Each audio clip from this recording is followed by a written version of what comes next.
এখন পর্যন্ত ৭১ সম্পর্কে সঠিক একটা স্টেটমেন্টের ন্যারেটিভ তারা তৈরি করতে ব্যর্থ হয়েছে। জামাত ইসলামী ব্যর্থ হয়েছে। তারা এখন পর্যন্ত জানে না ৭১-এর সঠিক ন্যারেটিভটা কি হবে। তো জামাত ইসলামের আলটিমেটলি কোনো গোল নাই যে ক্ষমতা কিভাবে তারা যাবে, কিভাবে জনসমর্থন বাড়াবে, কিভাবে ভোটের সংখ্যা বাড়াবে। জামাত চিরাচরিত যা করছে, সে এটা আদাত আর এটা বিদাত আর সাংগঠনিক কাজকর্ম, এটা নিয়ে কথা বলছে। তাদের যেগুলো নিয়ে পার্টিসিপেট করা উচিত, যে কাজগুলো করলে বাংলাদেশে সত্যিকার অর্থে সংস্কার হবে, যেখানে যেখানে কমিউনিকেট করা দরকার, যেই কাজগুলো তাদের করা দরকার, ওইগুলো বাদ দিয়ে যা না করা দরকার। যে কোনো রাজনৈতিক দলের দুই টাইপ কর্মকাণ্ড থাকে। একটা হচ্ছে প্রিন্সিপাল, এটা করতেই হবে, ম্যান্ডাটরি, এটা করতে হবে। আর একটা হচ্ছে আবশ্যিক, অক্সিলারি। জামাত সবসময় অক্সিলারি কাজগুলা করে। আপনাদেরকে আমি চিন্তা করে বলি, জামাত এই মুহূর্তে তাদের ফিলান্থ্রপিস্ট কাজগুলো করে, কথাবার্তাও আলাপ আলোচনার মাধ্যমেও দান খয়রাত, ইসলামী শাসন ব্যবস্থা কায়েম, মদিনা সনদের মাধ্যমে দেশ চালানো, লোকজনকে ধর্মীয় অনুভূতি, এগুলো দিয়ে তাদের সংগঠনকে পাকাপোক্ত করছে। হ্যাঁ, গত 17 বছরে জামাত অনেক অত্যাচারের মুখোমুখি হয়েছে, অনেক কষ্ট পেয়েছে, হাজতে গিয়েছে, মেরে ফেলেছে, বিভিন্ন কিছু হয়েছে।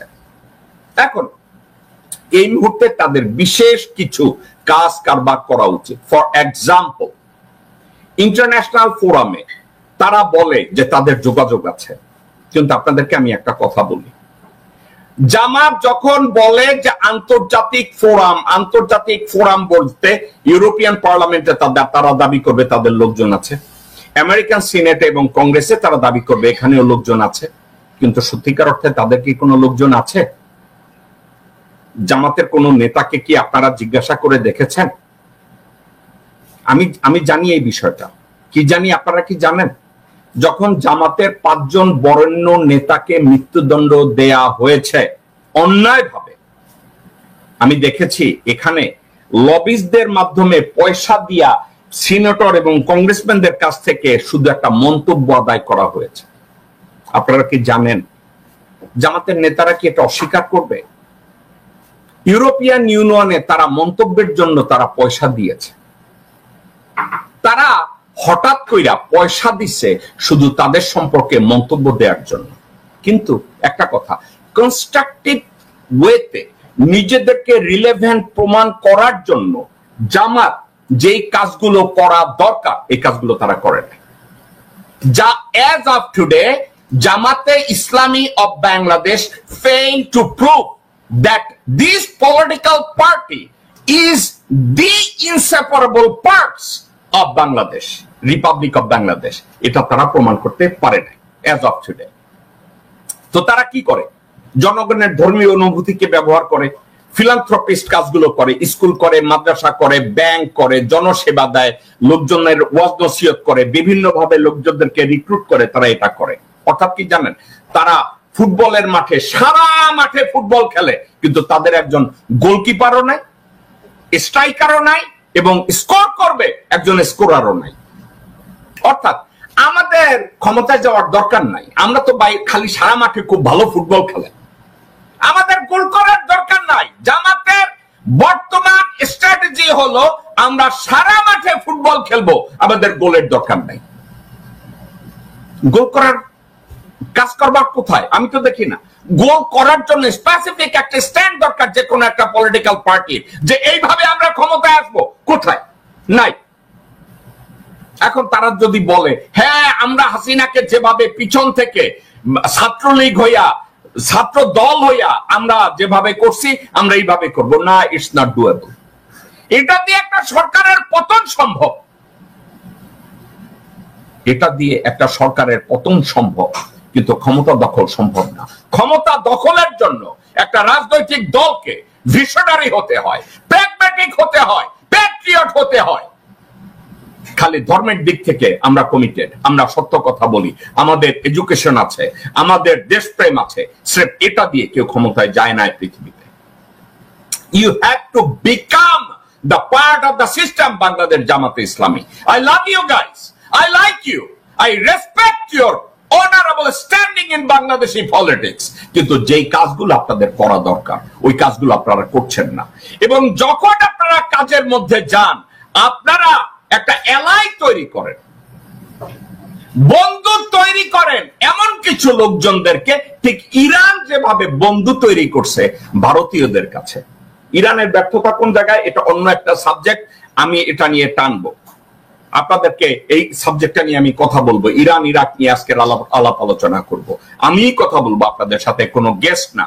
কিন্তু আমি আপনাদেরকে একটা কথা বলি, বাংলাদেশ জামাত ইসলামী দলীয় ভাবে, দলের রাজনৈতিক দল হিসাবে, সামাজিক প্রতিষ্ঠান হিসাবে, ধর্মীয় সংগঠন হিসাবে তারা অনেক ভালো কাজ করেছে।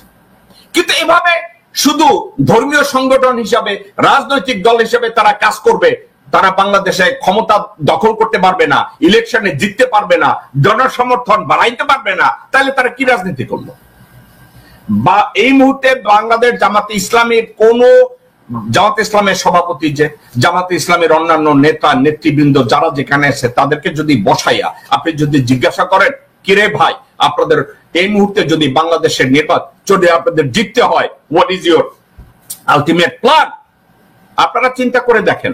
আই লাইক মাওলানা আমির হামজা, আমি আমির হামজারে পছন্দ করি ভাই, এর জন্য আমাকে যদি আপনারা কেউ ক্রুসিফাই করেন, আমারে করতে পারেন। আমির হামজাকে যখন অ্যারেস্ট করা হয়েছে, আমির হামজার জন্য আমি দোয়া করছি, আমির হামজাকে সাহায্য করার চেষ্টা করছি, কিন্তু আমির হামজা কয়েকদিন আগে হঠাৎ করে বইলা বলছে সে 175টা দেশে ভ্রমণ করছে। কথাটা ছিল মিথ্যা। সাবজেক্ট কি? He is not motivated, he is just a young chap, হঠাৎ করে আবেগে বলে ফেলছে আমি 175টা দেশে ভ্রমণ করছি। ঠিক যেভাবে মাওলানা মানুয়ার নামের এক ভদ্রলোক আছে, আর যাইরা কোনো কথা নাই বার্তা নাই, মিথ্যা কথা বলা শুরু করে দেয়। সেলফ গ্লোরিফিকেশন, এই কাজগুলো যখন তারা করে, তারা নিজেদেরকে জাহান্নাম বানায় দেয়, তাদের ক্রেডিটকে তারা লস করে, তাদের দল এক্ষেত্রে ক্ষতিগ্রস্ত হয়। তো জামাত ইসলামের আলটিমেটলি কোনো গোল নাই যে ক্ষমতা কিভাবে তারা যাবে, কিভাবে জনসমর্থন বাড়াবে, কিভাবে ভোটের সংখ্যা বাড়াবে।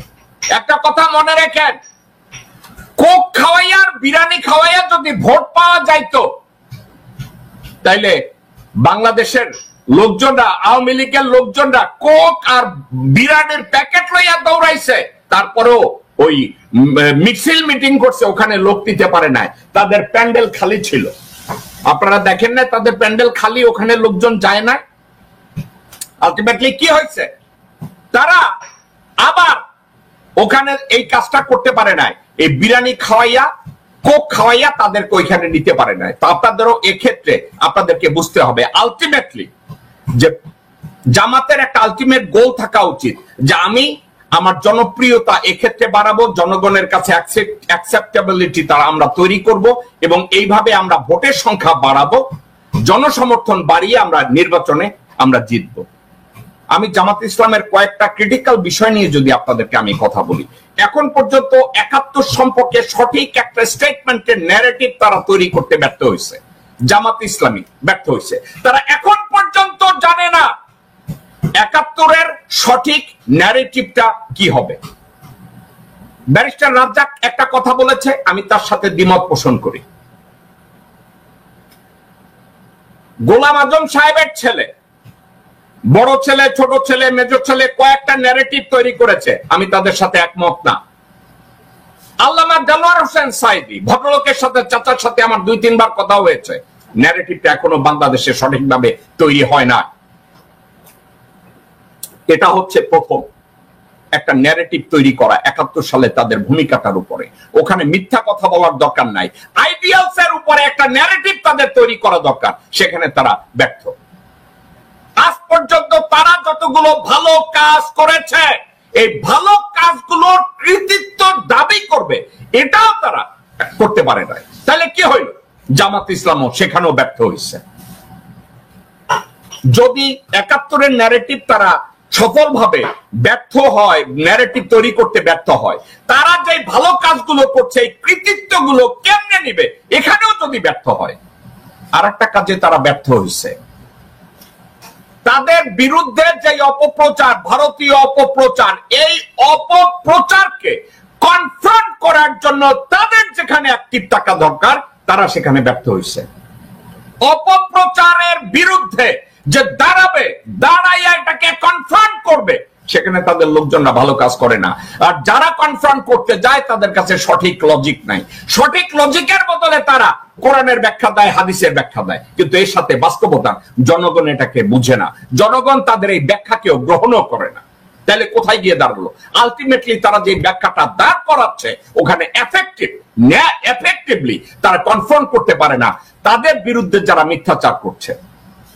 নাম্বার 4,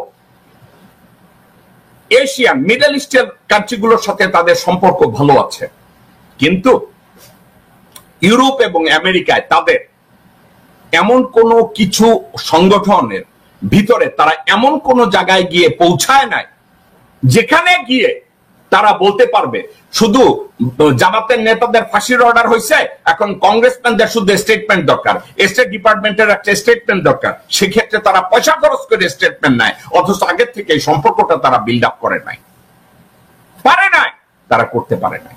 আলটিমেটলি তাহলে কি হইল? কি হইল? ফাঁসি দেওয়ার আগে তারা পার্সু করছে যে ফাঁসিটা যেন ভালো মতো হয়, কষ্টটা যেন কম পায়। তাহলে লাভ হইল কি? জামাত এই কাজগুলো করছে। আমি যে 4টা কথার কথা বললাম, বাংলাদেশ জামাত ইসলামী এগুলো নিয়ে কথা বলার বিষয় আছে, তারা জন্য এটা দেখে। তারা সাংগঠনিক কাজকর্মে ব্যস্ত, রাষ্ট্র গড়ার কাজে তারাও ব্যস্ত না। তারা আলাপ আলোচনায় অংশ নেয়, কিন্তু তাদের কাছ থেকে স্পেসিফিক কোন প্রচার, স্পেসিফিক কোন পলিসি, এগুলো নিয়ে কোনো ডিসকাশন নাই, এগুলো নিয়ে তারা আলাপ আলোচনাও করে না।